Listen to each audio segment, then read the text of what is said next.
J'ai toujours entendu dire qu'il fallait faire très attention aux emails que l'on recevait. Qu'il fallait faire attention également aux destinataires, sans quoi il était possible de choper un virus en téléchargeant son contenu. Il est souvent question de .exe d'ailleurs. C'est assez connu que les exécutables peuvent affecter très rapidement votre PC lorsqu'ils cachent un virus. Mais jamais je n'avais pensé cela possible pour une image. Encore moins quand c'est un simple MMS. Encore moins ce type de virus. Ce que je veux dire par là, c'est que ce virus affecte votre portable si vous téléchargez l'image, mais pas que votre téléphone. Depuis que je l'ai téléchargé, il m'arrive bon nombre de choses que je ne pourrai pas vous expliquer. Mais je vais tenter de vous en dire le plus possible. Peut-être que ça pourra le freiner, j'en sais rien. Et j'espère que ce sera le cas. Je ne pourrai pas dire il y a combien de temps exactement, et vous comprendrez pourquoi ensuite. Mais je surfais sur le net avec mon téléphone. Rien de particulier. Je scrollais sur mon Facebook, regardais les derniers tweets. Rien de spécial en somme.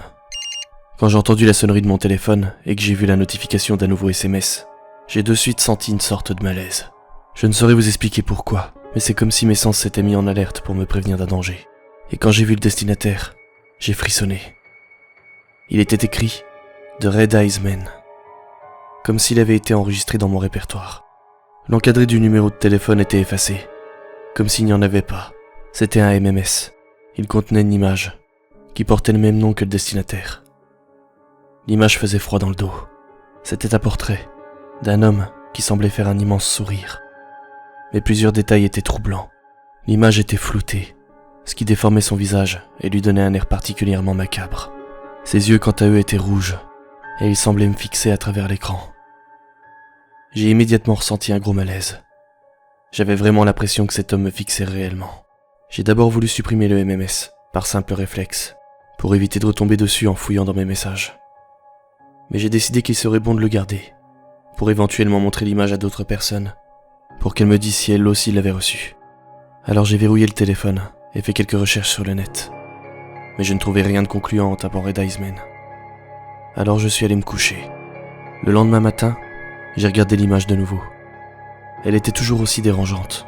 Le sourire de l'homme semblait plus grand, ses yeux plus rouges encore. Je ne pouvais pas rester éternellement là à me poser une multitude de questions.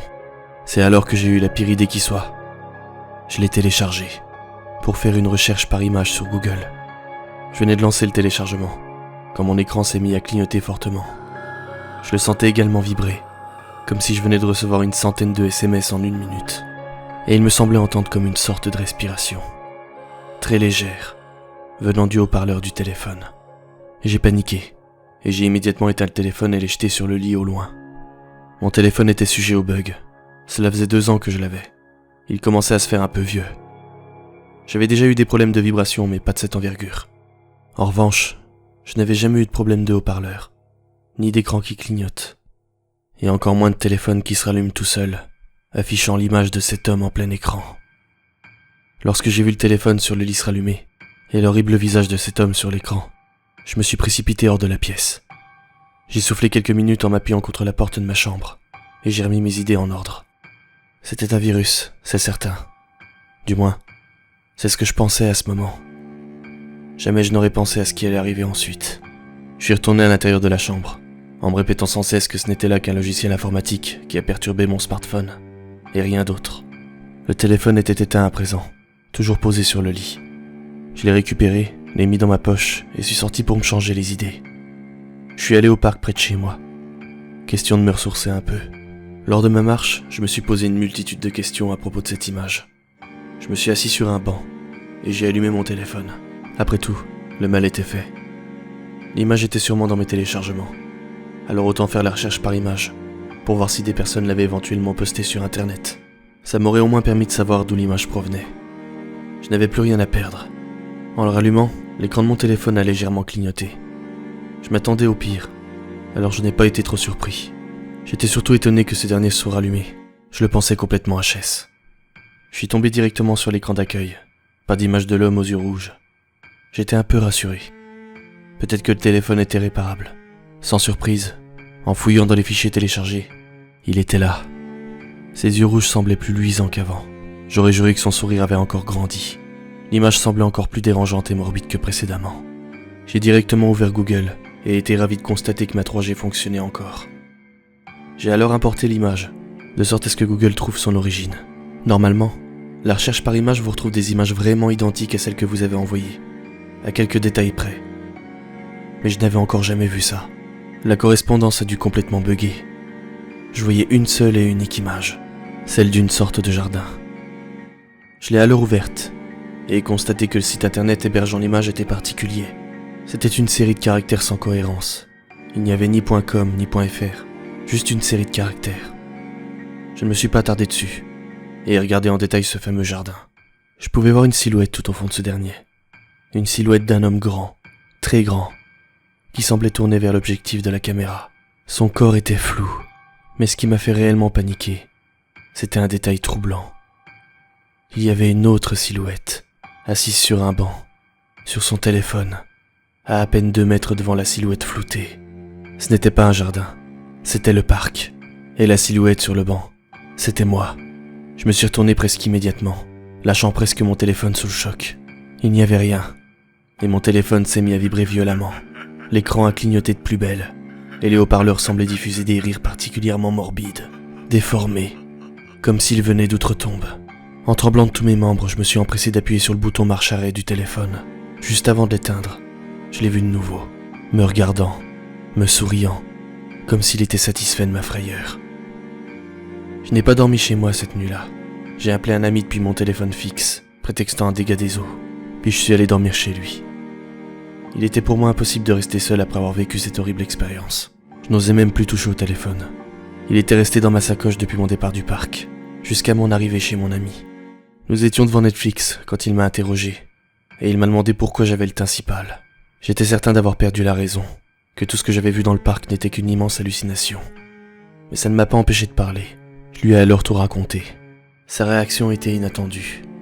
Il a ri, puis il a sorti son téléphone et me l'a lancé sur les genoux, sa tête toujours tournée vers le téléviseur. Puis il m'a dit « Tiens, regarde ». Sur l'écran de son téléphone, il y avait le visage aux yeux rouges. La pièce où je me trouvais semblait s'être assombrie. J'ai pu voir mon ami du coin de l'œil se mettre debout, me tournant le dos. J'ai frissonné, et je lui ai immédiatement demandé quand il avait reçu cette image. Il ne m'a pas répondu, et me tournait toujours le dos, sans bouger le moindre muscle. C'est alors que j'ai vu le miroir positionné juste en face de lui. Dans ce miroir, ce n'était pas le visage de mon ami qui s'y reflétait. C'était le visage de l'homme aux yeux rouges. J'ai jeté le téléphone et me suis empressé de sortir le plus rapidement d'ici, en renversant la table basse sur mon passage.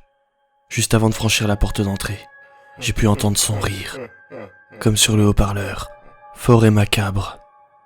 Et lorsque j'ai claqué la porte, j'étais de nouveau assis sur le banc dans le parc. J'ai mis un certain temps avant de réaliser. Je n'avais jamais été chez moi pour appeler mon ami avec le téléphone fixe. Je n'avais jamais regardé Netflix avec lui sur le canapé. Je n'avais jamais bougé de ce foutu banc dans le parc.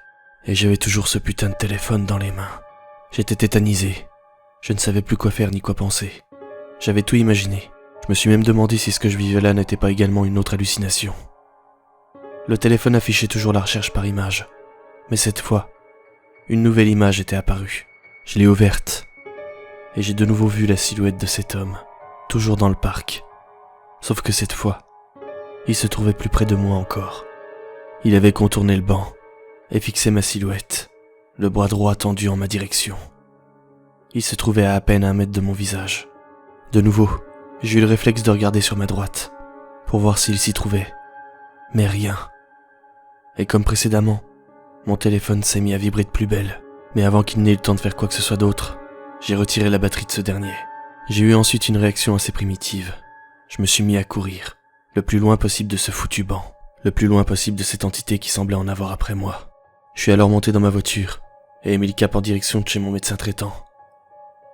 Et une fois arrivé, j'ai donné mon nom à l'accueil, puis j'ai patiemment attendu que ce soit mon tour dans la salle d'attente.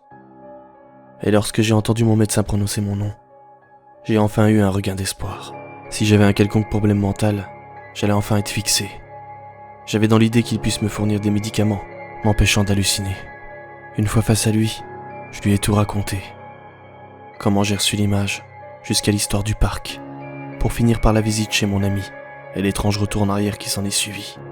Il a commencé par me rassurer, en me disant que ça allait aller, que tous les troubles mentaux ou presque pouvaient être calmés. Il a ensuite sorti quelque chose de sa poche, son téléphone portable.